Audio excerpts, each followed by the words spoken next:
Selain tu, orang yang dah terkena calik minyak dagu ni dikatakan akan kerap lah mimpi ngeri, macam mimpi kena patuk dengan ular yang ganas, ular hitam, anjing hitam, jatuh daripada tempat yang tinggi dan banyak lagi lah. Today is all about Nina Story.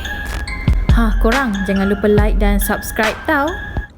Hey guys, it's me Nina and welcome back to Nina Story. Korang pernah dengar tak tentang minyak dagu? Selalunya minyak ni orang gunakan untuk tundukkan seseorang. So bila orang tu dah terkena calik, secara automatik dia akan selalu teringat-ingat si pencalik tadi. Kadang-kadang orang yang kena calik minyak dagu ni boleh mati. So without wasting any time, let's get started.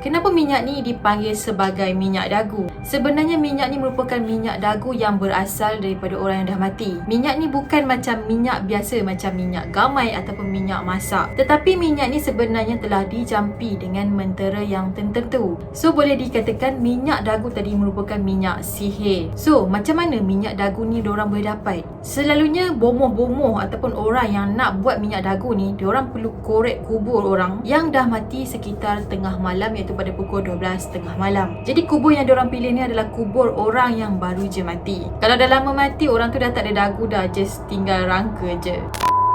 So, bila diorang dah korek kubur tadi, diorang akan buka kain kapan si mati dengan menggunakan gigi, tak guna tangan, okey? So, bila kain tu dah dibuka, diorang ni akan nyalakan lilin dan kemudian akan baca mentera yang tertentu. Manakala lilin tadi diorang akan letakkan di bawah dagu mayat tadi, sampailah minyak tu menitik daripada dagu mayat tadi. Lepas tu, minyak yang menitik tu diorang akan tadah dengan menggunakan botol. So, bila selesai je proses mengambil minyak dagu tadi, minyak ni akan digunakan untuk menundukkan seseorang. Selalunya minyak ni akan dicalik pada baju, tombol pintu ataupun pemegang pintu. So diorang akan calik minyak tadi tu dekat tempat yang diorang fikir kita akan sentuh. Jadi bila kita sentuh minyak tu tanpa kita sedar, secara automatik minyak tadi tu akan terkena kulit kita. Kalau pada zaman dulu, selalunya diorang dapatkan minyak dagu ni daripada perempuan yang mati kerana anak sulung. Tapi tu dulu. Sekarang ni diorang dah tak fokus kepada sejenis mayat je. Diorang ni sebenarnya dah improvise dan mempelbagaikan jenis minyak dagu.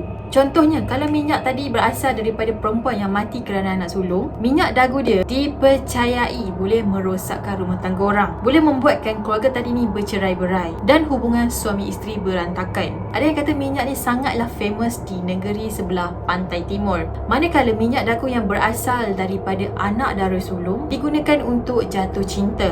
Maksudnya macam ni, si A ni dia suka si B, lepas tu dia pergi calik minyak tadi dekat si B. Tak lama tu si B ni akan angau lah dekat si A.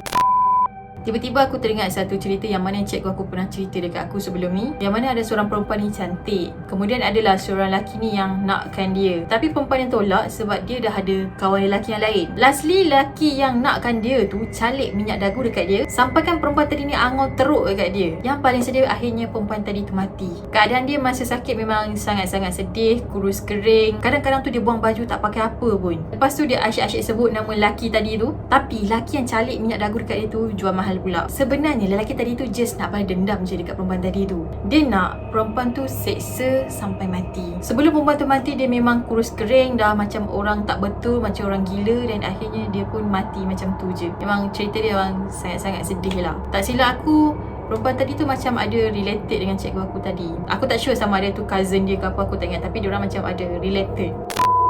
Manakala minyak dagu yang berasal daripada pembunuh pula dikatakan digunakan untuk menghancurkan perniagaan seseorang. Selalunya kalau diorang tengok kedai sebelah tu macam laku semacam je, kedai dia tak laku pun, so dia akan gunalah minyak tadi tu untuk hancurkan kedai sebelah dia tu. Kadang tu diorang ni guna pelaris untuk menarik pelanggan datang ke kedai diorang. Kekuatan minyak ni dikatakan bergantung pada mayat si pembunuh tadilah. Sama ada masa dia hidup tu dia ganas ke tak. So kalau makin dia ganas, makin kuatlah minyak dagu tadi tu. Ada yang kata sesiapa je yang terkena calik minyak dagu ni boleh dikesan. Biasanya orang yang kena calik ni dia akan murung dan dia suka menyendiri. Seluruh badan dia akan terasa sakit, terutamanya bahagian kepala dia akan selalu rasa pening-pening. Satu badan dia akan rasa sakit, rasa macam ada menyucuk-nyucuk. Jadi bila dia pergi check dekat doktor, tapi doktor sendiri pun tak tahu dia sakit apa. Bila check, okey, dia ni sihat, tapi kenapa dia rasa sakit? Macam itulah. Maksudnya dari segi sains tak dapat dibuktikan sakit dia tu.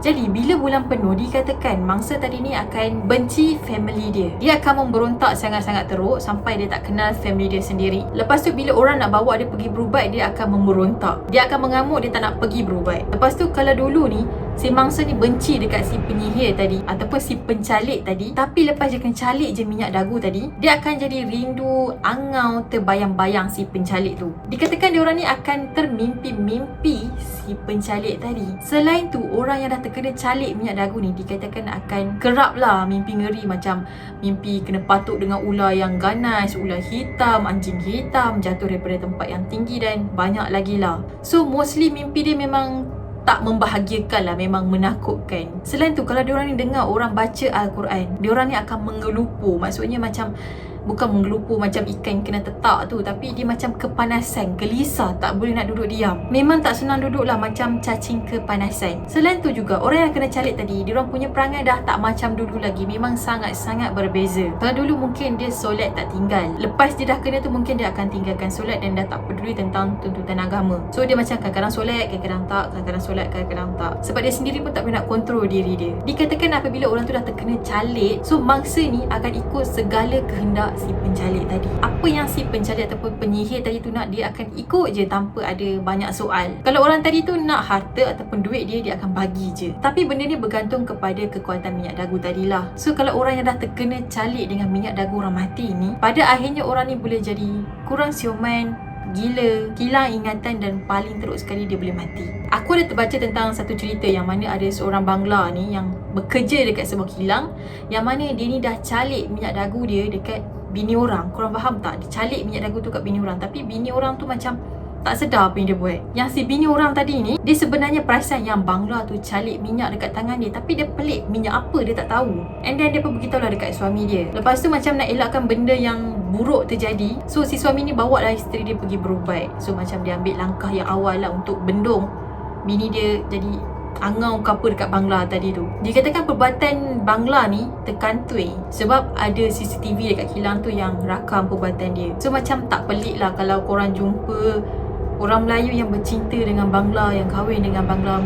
Kemungkinan besar diorang ni dah menggunakan minyak dagu ataupun minyak kekasih lah, something like that. Maybe itu adalah punca kenapa perempuan Melayu yang cantik-cantik, yang muda-muda, tiba-tiba kau boleh bercinta dengan Bangla. Tapi kalau diorang bercinta ikhlas tu, aku tak nak cakap apa-apa lah. Mungkin tu cinta pandang pertama diorang kan. Just husnuzon je lah. So guys, pada korang yang tengok video aku ni, aku harap korang please berhati-hati, terutamanya orang perempuan. Just amalkan ayat-ayat pelindung diri dan berdoalah supaya kita dijauhkan dengan perasaan hasad dengki manusia. Sebenarnya perbuatan sihir menyihir ni adalah benda yang sangat-sangat berdosa besar dalam agama Islam. Aku rasa dalam mana-mana agama pun perbuatan tu adalah sangat-sangat salah. Dan ya, tapi itulah orang guna untuk dapatkan apa yang diorang nak dengan cara yang sangat-sangat kotor.